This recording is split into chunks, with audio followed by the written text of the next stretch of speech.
Hello, and welcome to the Delusional Boyfriend Book Club. My name is Courtney, and I'll be your host, and I'm joined by my reoccurring BL anime guest host, Val from Girls Gaze Animes. Hi, Val. Hi. How are you doing? Great. So my cat's like all over me right now. I love Val's cats are named Luke and Leia, and But to be fair, Leia did watch this one with me, so I think she's allowed to be here for this episode. Our special extra guest host, Leia the kitty cat. Thank you for being here, Leia. So today we're talking about our September BL anime of the month, which is Heaven Official's Blessing. And this was one that I was very hyped for because the fandom is like massive. There's so much merchandise, so many edits, all of those kinds of things surrounding this. So I was really stoked. This is going to be written in China, which makes it a Donghua. Am I saying it right? Donmei, and then Donghua, yeah. And then the anime is the Donghua. Yeah, so it's like original is the Danmei, which is the novel, and then there is a Donghua, which is the animation adaptation, and then there's also the Mahua, which is the like comic version. So then the book version was written 2017, the comic version 2019, and then the animated version 2020. And this author's name is Mo Zhang Tongzhu. Am I saying that right? I think so. Something around there for pronunciation. So this is our Val and I's second Chinese story, which is super exciting. But it does bring back into the conversation like themes and plots and censorship and the different kinds of tones that the BLs take when they're set in these different countries or written by authors in these different countries. So I'm excited to talk about that. There are 2 full seasons of this story. I watched both seasons, and Val, did you watch both seasons? I thought we were only doing the first one. I just did the first one. No! I couldn't remember if you're doing both or not. So, okay, I'm glad. So today we're just going to talk about the first season. And I think it's a little bit open if there's going to be another season. There's not news of any third season, but there's also rumors that there could be a third one. There was a live action adaptation that was completely filmed, and due to censorship and issues in China surrounding gay media, that is on permanent hiatus. It was called Eternal Faith. So that will be interesting to keep our eyes out on and see if we're going to get any more content with this. But for today, we'll talk about just this first season. And then when Val wants to come back in the future, we'll go over the second season. I personally have been redoing this Office. And so I had this on in the background, and I feel like I missed a lot of things and could have paid better attention. So I'm excited. I'm glad to have an opportunity to cover season 2 in another episode. It'll be good for a rewatch, because the thing about this, because I felt the same way, because it's just so story rich, even like romance aside, like it's so story rich that like you have to be paying attention, because there's so many little things. This was actually my second watch of the first season, and I caught so many more things, even though I don't remember everything from the first watch through, because it was like over a year ago. Watching it the second time, I'm like, oh crap, like I'm making connections I didn't even make the first time that aren't even spoilers like for it. Either way, like it's because it's just so story rich. It's so story rich. And I think that is one thing to say about the Chinese BLs, is that because they don't have so much smut, they have a lot of plot. And so it is nice to, I guess, have a break from those very like smut heavy stories, but it does mean you have to pay a lot of attention, and there's a lot of names, a lot of characters, a lot of backstories, and a lot of timelines, because this spans so many centuries. 800 years. 800 years. So there's a lot of details going into these characters.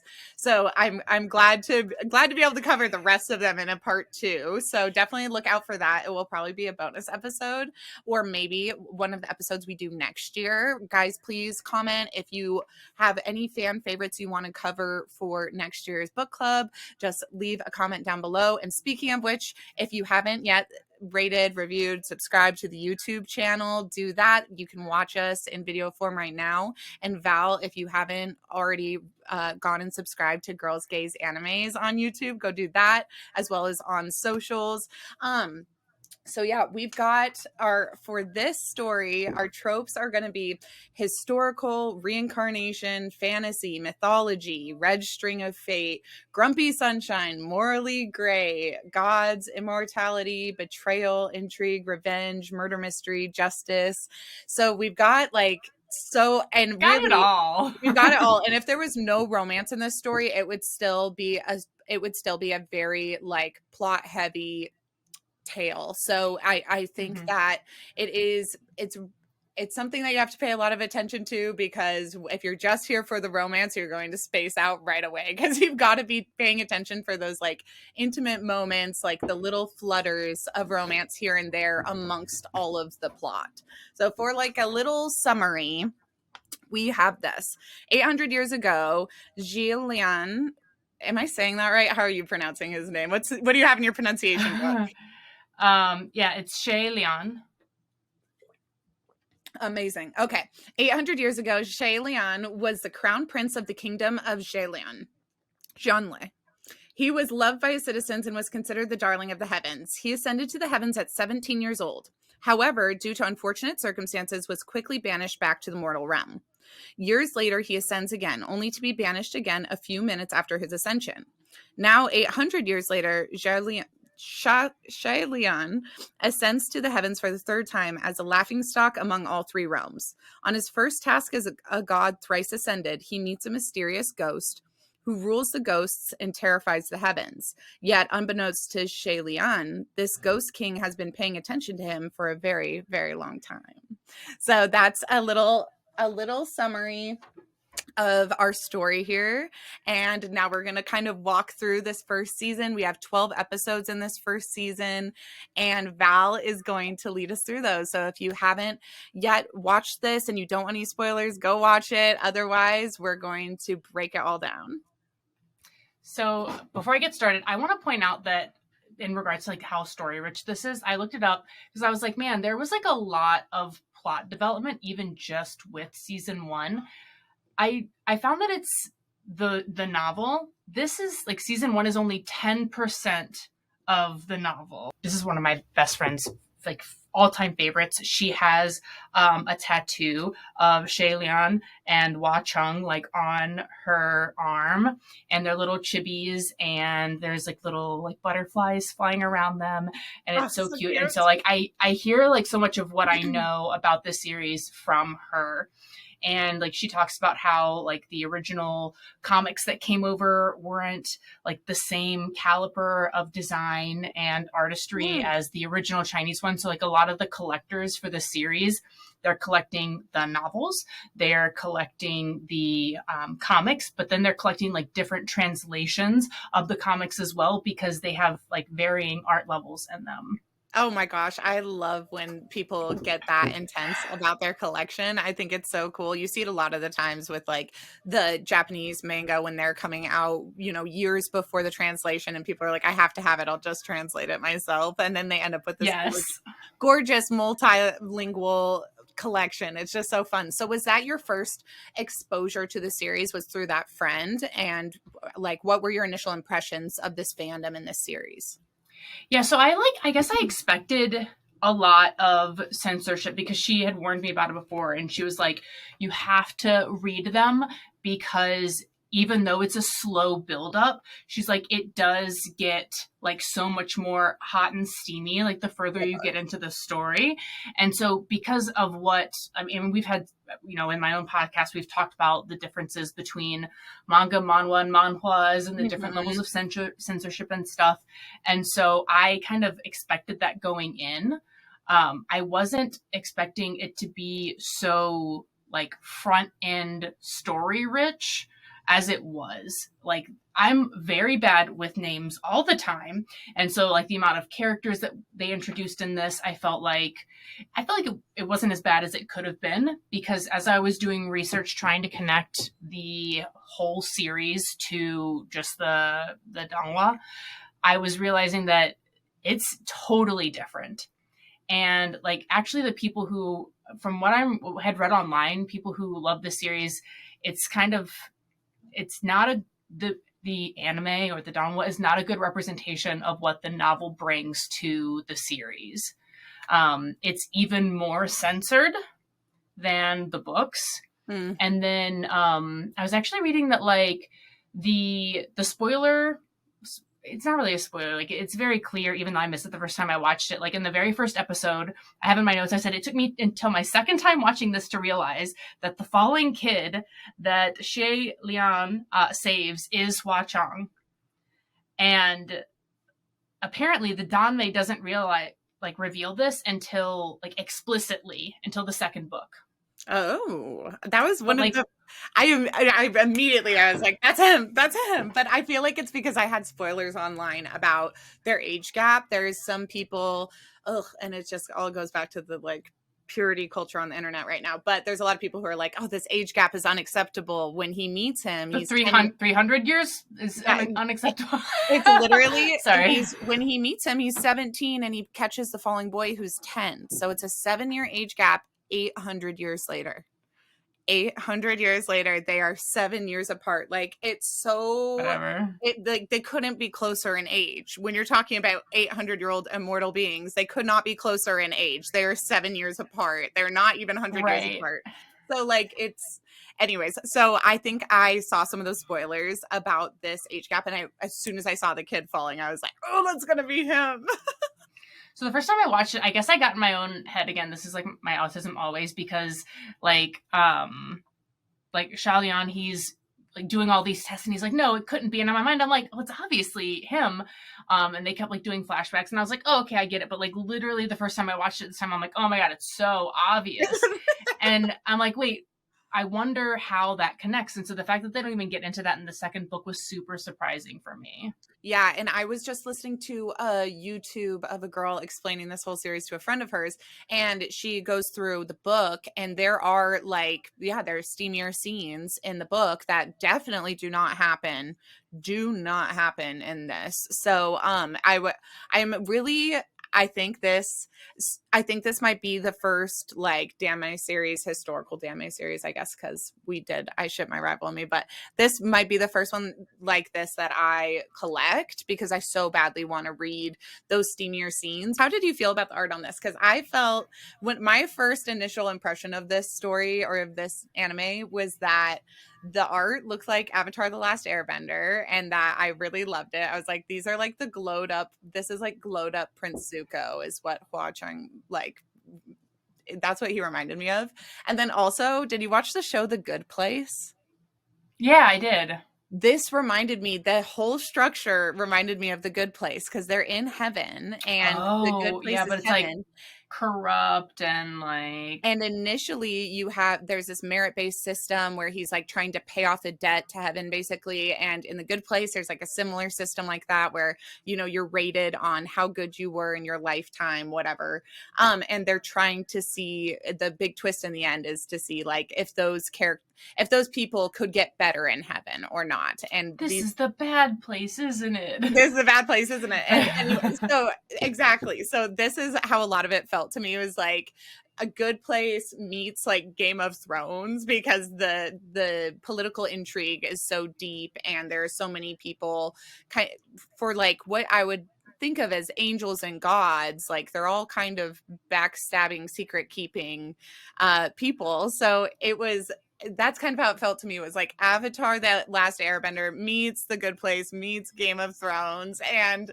overall, I was like kind of enamored and also very confused, basically the whole time confused. I'm gonna yes and that, and I'm sorry for being this corporate girly, but if you go in with that explanation to like not any sort of like Fujo, right? They could watch this series, and if they were like, depending on the vibe that person is, right? Like, I'm not saying like all non-Fujos, right? But the same people that can watch The Summer Hikaru Died and not think that there is queer romance in that could watch this and not see the queer romance. Absolutely. It's Absolutely. so, that's how censored it is. It is so censored, and I would say that that is one of the drawbacks for the series for me, is that like I love a romance and I have to be Mm-hmm. able to draw a romance, and here there is like an explicit romance. These two are romantic characters. This is a BL, this is a romance. And yet there's like still so like there's so much attention paid to other things going on in the story, and you could convince a homophobe that there's nothing romantic happening in this story. Especially in this animated version, right? Because Yeah. they censored it even more, and it basically had to be perceived, like it had to be convincingly perceivable that there wasn't a queer romance in it. Yep. It's interesting. We're very lucky here, for now, in the US, that we do have a lot of access to more of the explicit media. Queer media specifically, yeah. However, I do, and one thing that like my friend I think loves so much about this series is because there's so much censorship, it does focus more on the romantic piece of it. And again, it does get spicy, but it builds up like a certain tension that like they like almost have to build up, that makes it more satisfying, for some folks, I think. Yeah, it's very slow burn. It's the slowest slow burn of all the slow burns. And I think, yeah, for a lot of people, that's really wonderful. And also, there's this like there's like a kind of a funny moment where Shay Leon says he can't get a boner, and he's like, I have erectile dysfunction, and it's like an excuse to get away from this demon creature. But it does also kind of lend itself to this idea that like Hua Sheng doesn't know if that is true or not, and he's still like very interested in this person. And so it goes to show you that like for these two people, if sex isn't going to be an element of the relationship, it doesn't seem to be an issue for either of them, because this soul connection, this soulmate bond is so much deeper than a physical bond, and it's transcended decades and centuries without each other. It surely doesn't rely on a physical connection. And I do think that for a lot of people, that is a deeper kind of love. And I really do appreciate that. I love that. But I do not love a slow burn.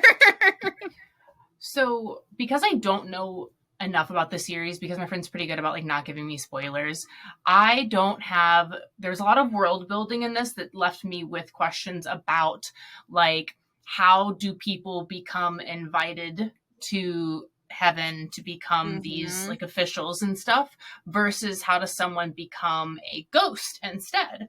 Yeah. And so it's clear in like the last episode how names escape. I'm like keep making sure that I pronounce them as close as I personally can.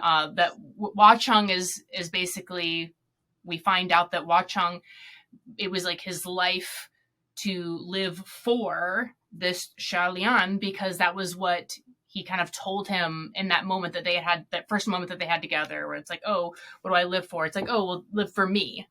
And if you have it's nothing like, else okay, to live for me. Because you're not, as a god, you're not supposed to speak directly to a human, but he can see that this human is basically giving up on life, and that he is going to like kill himself if he doesn't have any reason to live. And he's like, I'll break the rules. I'll speak to this human directly just once. Right. So it's like how much of like your reason for living determines whether or not you come back as a heaven official or a ghost. And so I'm interested into like how these folks got where they are in the story, like if it all kind of loops back and there's like an explanation, because right now I'm just accepting that things are the way that they are because I don't have that context for the world building yet. And I will say, having watched the second season, you do get those explanations. So you are going to have to dive into that second season.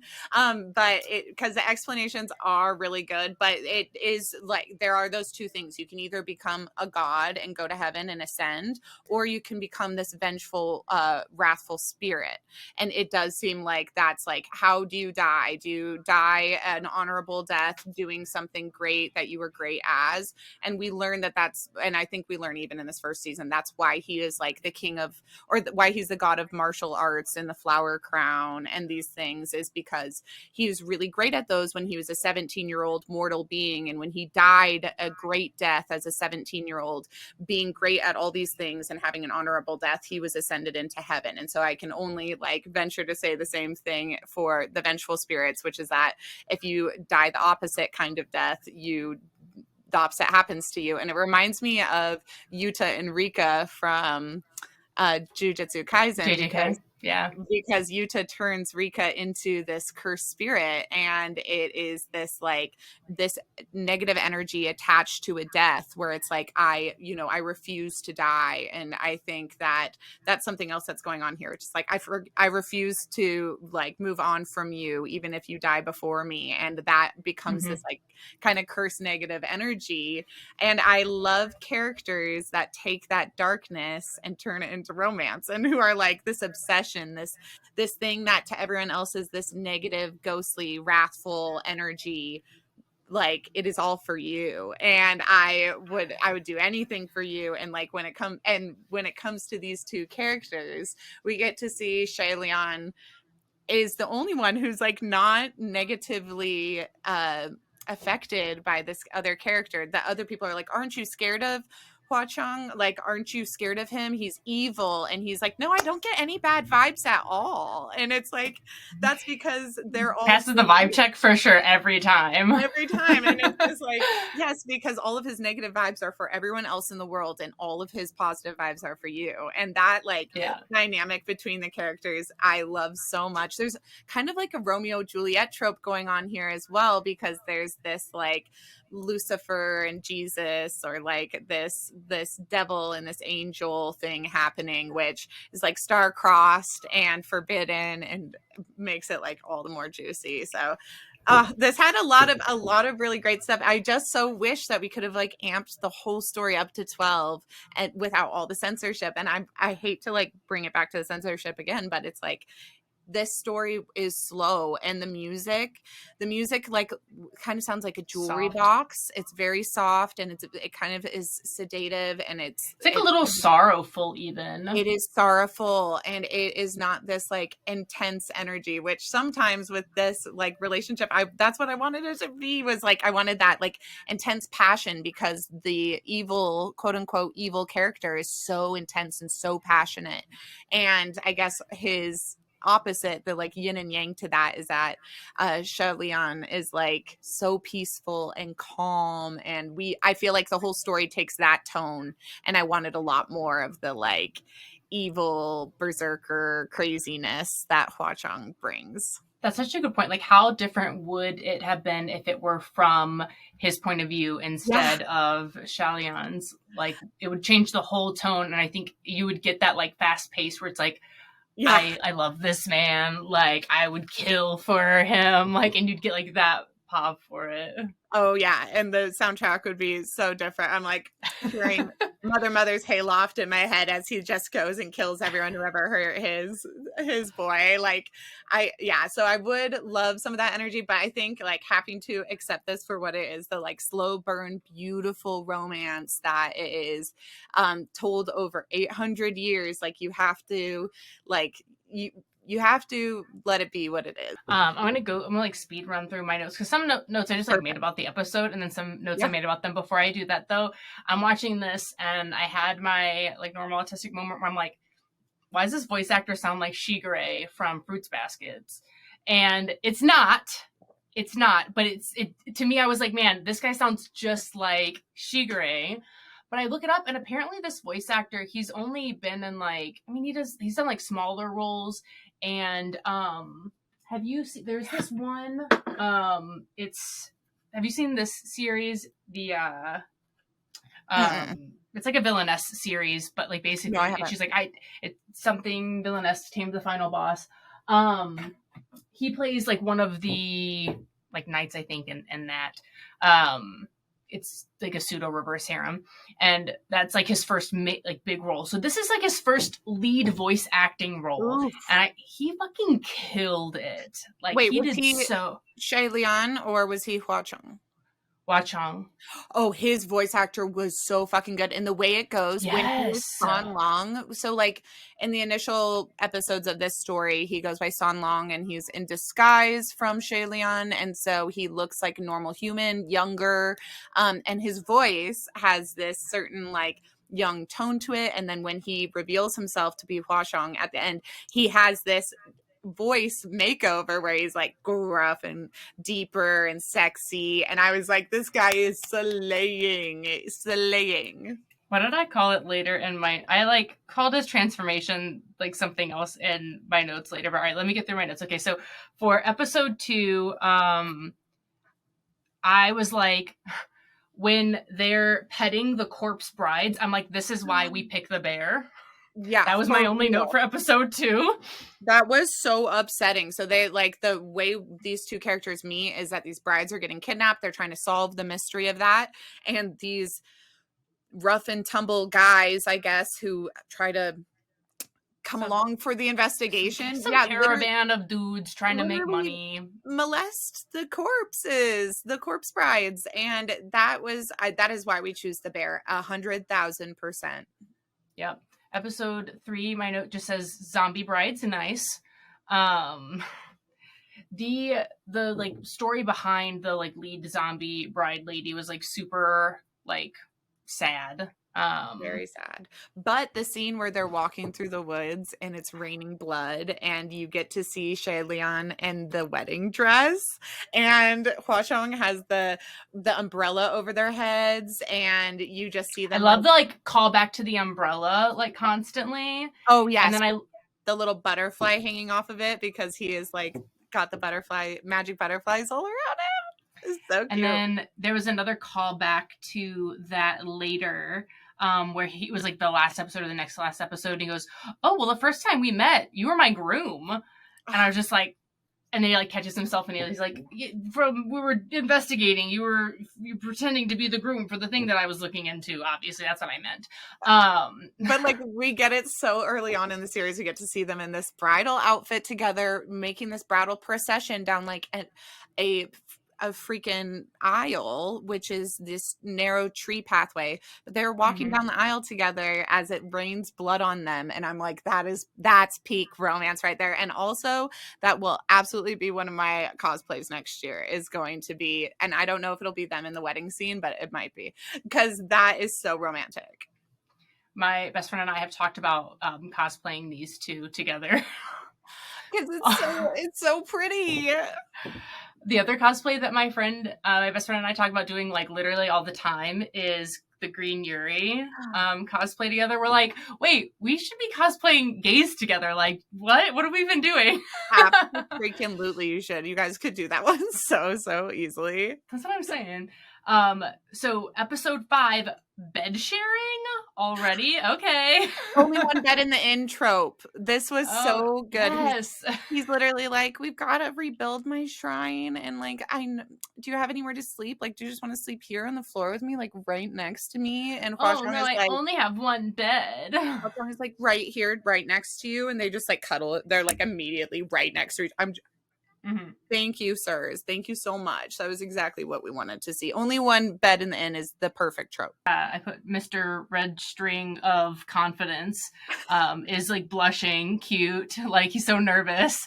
And then I put a note. I was like, I like that he wears the red string in his hair.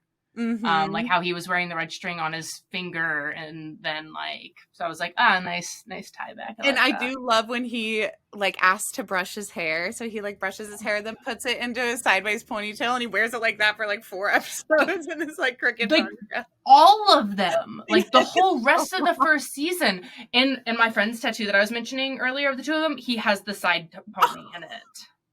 That is so precious. I think that's so freaking cute. It's so cute.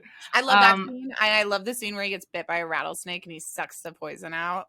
Oh, that was. And then he's like looking up at him and his like little swollen mouth, like spitting. At the point, I was like, it's so good. I was like, okay, we were censored, but we got rewarded. Yeah, I see you guys. I see that rattlesnake bite. I was like, you finally given me exactly what I wanted. Episode 9, I have, he notices he has no heartbeat and is basically like, I don't care because I like you. This is my favorite episode of season 1, was when he falls down into the snake pit. Basically, Hua Chong like throws himself, sacrifices himself down. He's going by San Long, and we haven't proven his true identity yet. He throws himself down in Right. this pit, and Shay Liang goes down after him.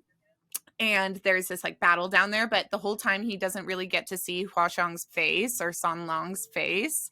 He just sees this like kind of shadow over it, and he starts to notice a couple different things. And I guess in the book, it's like very specifically his Adam's apple is like Oh. different. But yeah, he notices he doesn't have a heartbeat. He's much bigger. He's like refuses to set him down because he says it's too filthy to set Shay Lian down, and so he like is fighting this demon I'm while wondering he's if there was moving more around to with him. that. I'm wondering if there was more to that in the book because, like, I mean, obviously he wants to hold him, but like, Yeah. I'm wondering, like, what else like could have been going on that he like specifically didn't want to set him down yet. Well, so one thing about him, about Shay Leon, is that he has been like those. He's been binded, so he only has access to a certain amount of his magical energy, which is why he keeps borrowing magic energy from Yeah. other sources. And so I also thought maybe he doesn't set him down because he's afraid that he's weak or slow and that the demon will get him. And he Oh, knows that maybe. as this like ghost god that he is, he can hold him to his chest and fight anybody. And this way he's protected like a shield. He's like in his arms, he knows he can't be hurt. So that's kind of what I got from that. But I just fucking love this scene because he's held in his arms the whole time. He completely trusts him. He never sets him down, and he is like in shadow. He's like still kind of trying to disguise himself, even though it's like a. It's gotta I be know dark it's in the pit, right? Like, yeah. also, like, Well, there's and no light down there. they turn the light on, and they're just piles of corpses everywhere, and Right. they like light a fire, and they're like, did you kill all these people? And he's like, yes, I did. I absolutely killed everybody down here, and I love that. I'm just like, oh, he has no shame or remorse for anything he's ever done, especially if it's been to service like this man he loves or this god he worships or follows or whatever. And Yeah. so that I really love the scene down in the pit. That was probably my favorite episode, was them down there. Yeah, because that was I don't know if this note carries into episode 10, but after he was like, basically, I don't care because I like you, he says, if we get along, it doesn't matter who you are or what your background is. I don't care if you're the devil. I don't. He's a good man, Savannah. He's a good Literally. man. Yeah. And then I had a note. It said he looks up at the top of the pit and then back down, and then we're back to soft boy side ponytail. Oh, and he's like, oh, it's just me the whole time. Nothing to see here. I love that. They know, he knows that he knows that he knows. Like they all, like he's been onto him this whole time that he's not who he says he is. And he's like, I know you're on to me, but like you can't know who I really am yet. And he's like, but I kind of already know who you are. And it's like, oh, okay, well, let's leave the mystery alive.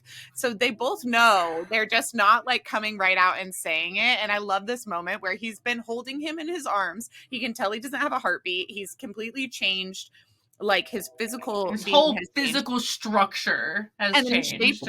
shapeshifts back into like a 20-year-old, and he's like, "Who? I was me the whole time." And Shay Leon is like, "I'll roll with it, sure, Okay. whatever you say, baby. I love you." Keep up the good work. And then I have, okay, so for episode 11, I said, ooh, hottie Windmaster alert. Okay, so Windmaster, drag queen Windmaster was also your favorite. Who would have guessed?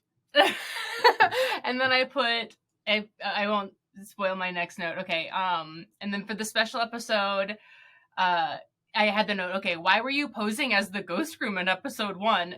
2 reasons. I wanted to see you, or I was bored.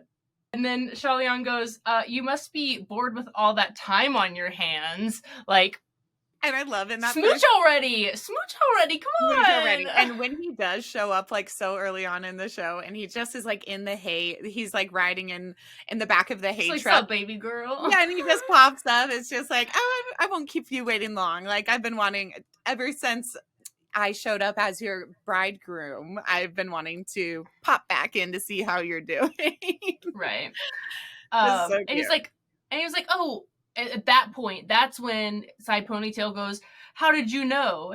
And then Xiaoliang goes, "You wear red and are super powerful." Yeah. And And he's like, "Boom, Crimson Rainflower." And I'm like, does no one else wear red ever? Like, is that like a...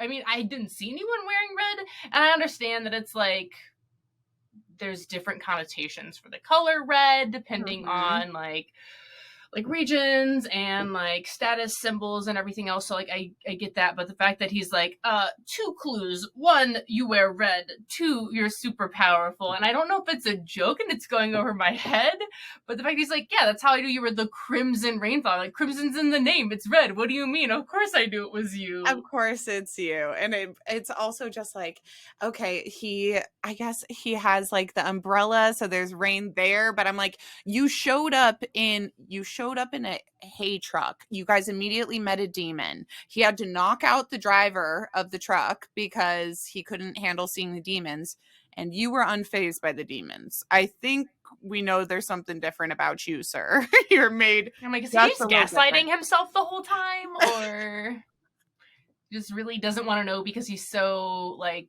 but he's cute though. Like, what's really happening? Yeah, this like game between them where they like both know but won't say it. I'm just like, what is that? But also, you guys are adorable, so whatever. I'll let you have it. Yeah, right. Exactly. Then I also have for the special episode, my notes, it says the snake girl, who's like in a vase at this point, she rolls to the door like to escape their flirting, is what I put, because they like just start to flirt and she's like, I'm out, and then she like knocks over and she like rolls to the door and she's like, let me out. I mean, I know she's like having a moment, but that's how I saw it, and I was like, that's so funny. It was so funny. And they are like, I mean, for everyone around them, they've got to be unbearable. For us, like, it's just enough to keep us going. But I guess like historical fantasy world China, their flirting is probably unhinged at this level. Well, so then the next line that I have notes about is, he's like, oh, when will you show me your face? And he's like, I don't know. Like, what if it's gross? What if you don't like it? And then he goes, as long as it's you, I'll love it. And this is the kind of stuff that like delusional like straights will be like, they're not gay. It's like, they're so gay. And then I love so much that he reveals his face and he's like, damn it, you're even hotter than I thought you were gonna be.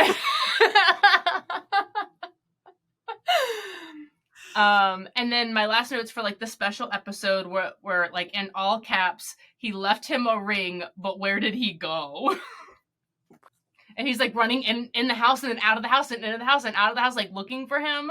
And I'm like, he always, whatever. So. And this is why I have abandonment issues. This is why I have anxious attachment style. I'm like, excuse me, I thought we were going to be together now. So, because of the way that special episode ended, it took a lot out of me, Courtney, to not watch the second season. And I'm like, no, but Courtney and I only ever talk about the first season. Why would she have me watch the second season? We never do that. It's so funny because I like didn't even have time to watch the second season. I'm like decorating my office. Like, I've got to get it done for the podcast. And it's like, girl, I could remember telling you only to watch the first season too. And just like, I've been on another one lately. I'm running on 4 brain cells. They're all fighting against each other, but I am really excited to do a second season with you. And I wonder if your boyfriend will change at all for the second season. My boyfriend did not change at all. Who is your delusional boyfriend for? Okay. What did I put? So, where are my notes? Because I don't think we got a name for in my notes. Episode 11. After we get introduced to the Windmaster, there is a goth baddie next to the Windmaster. And I said, delusional boyfriend is for sure whoever was with the Windmaster, one of the 5 elemental masters. And that's like all we know about her from the first season. And I will say that you learned something else in the second season, which might make you like them even more. I don't know if you like them more, if you like them less, but I think there is something about them that you're going to like quite a bit. But all of these characters are in some way, shape, or size are kind of in disguise. And so that character also has like a truer identity. But it's all very interesting. I cannot wait to do the second season with you. We will have to talk about when we could do that bonus episode. Yes. Because it would be, oh my God, September's just as crazy as August for me, but we should do maybe one in October. Yes. If that works. Okay, so look out for that, everybody. So who is your boyfriend? So that was your boyfriend. Do they beat any of your other delusional boyfriends? I don't know. It's just They're the a mystery mystery. of like, Uh-huh. right now I just like them because they're hot. Yep, And no, that's they're it. super hot. Nothing else to go off of. I'm like, whatever, they're hot. I'll learn more about them later, I'm sure. And the like Windmaster guy, I was super close to picking that as my delusional boyfriend because I'm like, we have cross dressing, we have like straight up drag, the flamboyancy is just like so cute, it's perfect. But I had to go with Hua Chong. I was like, Yeah. he like the crimson blood rain is so sexy. Like something about all of that blood is really doing it for me. He is morally gray, burn everything down for you. He has style. He has like a traumatic childhood and some insecurities. So he's just like, he is so well rounded. I loved him. I think I cannot wait to see my husband cosplay him because of like, I just all of it together. The butterflies, the mystery around him is so wonderful. And even though I think the other character is more beautiful, Shay Leon, his design as far as his outfit is very like Buddha monk like really simple, vow of poverty esque. And then Hua Chong is like the exact opposite of all of that, which I really really loved. I I was think gonna pick Mhm. Wachung until like I was like, ooh, mysterious goth Betty. Okay, I'm Hey girl. interested. And I love the animation style of this, and all the women were gorgeous. And I was like, oh yeah, they're like hot. Everyone in this is hot. Everybody, like even Yeah. the like, I don't know if this was the Good Place. What do they talk to? What's her name? Who is like the robot lady in the Good Place? Oh yeah. I know what you're talking about. Yeah. I'm like, I want to call her Alexa, but there's like a character in this who's like a librarian almost. She like when you get to heaven, she kind of shows you around heaven. She's kind of irritable, and I almost made her my delusional boyfriend because she is just a hot baddie who is obviously like orchestrating everything in the afterlife. Yeah. But all of the characters were drawn so beautifully. I would definitely date mine IRL, because he would simp for me for the rest of my life. Absolutely. But he Yeah. doesn't dethrone anybody for me because I've never seen his penis. And I'm like, I get to see so many, like even Dakaichi, like we got so much in all of these BLs. This is like the absolute bare minimum we've ever gotten for romance or steam or smut or spice. So he doesn't dethrone anybody, but I would definitely date him IRL. I was gonna say the other nice thing about like his like morally grayness slash will burn the world down for you aspect is that like he is obsessed, but like not in a clingy obsessive way. Like I don't know if I'm explaining that right. Like it's all vibes where it's like it's not just because he's hot. Like I'm not just disregarding his obsessiveness because he's hot. Like it's generally like he's following the pace set by Shalian. Yes. Like he's clearly obsessed and protective, but it's not overbearing. And Yeah, I'm like, that's hot. he's obsessed in the way that's like, I will jump into a volcano for you so you don't die. Like I don't it's not this obsession that's like, if I can't have you, no one can. It's like, even if I can't have you, I will do anything for you. And that's like the most, for somebody who's morally gray, that's the most green flag thing in the world. But the way that he will like just kill a whole mountain of people for him is It's giving like, beige flag. it's Like not giving, red, that's not giving big. Yeah, beige for sure. flag. Morally, I'm like, this is truly morally gray because he is Yeah. like as green for the man he loves, as green as he could get. For the rest of the world, he is a angry ghost demon who evil, whatever. evil, who is killing everybody, killing all the gods. Wait, what's that one audio? Like I'm blind on my like left eye and I'm 45% blind on my right. No, I was thinking of the like, what about the murders? What murders? What murder? Exactly right. And that's like Shay Leon the whole time is like, what murders? And he himself is angelic. Like he won't hurt a fly. He absolutely will not hurt a fly. But he's like, I I won't hurt a fly. This guy can hurt as many flies as he needs to. I'm not his boss. So we like cancel each other out, really. Like, I'm not hurting any flies. He's hurting all of the flies. Like, it's... Yeah, we're perfect for each Yeah. other. So yeah, I really love that. So I'm super excited. We'll do, I think October looks good for a bonus episode. So everybody look out in the future for that. In order to never miss a bonus episode, make sure that you turn on auto downloads if you're subscribed on a podcast app.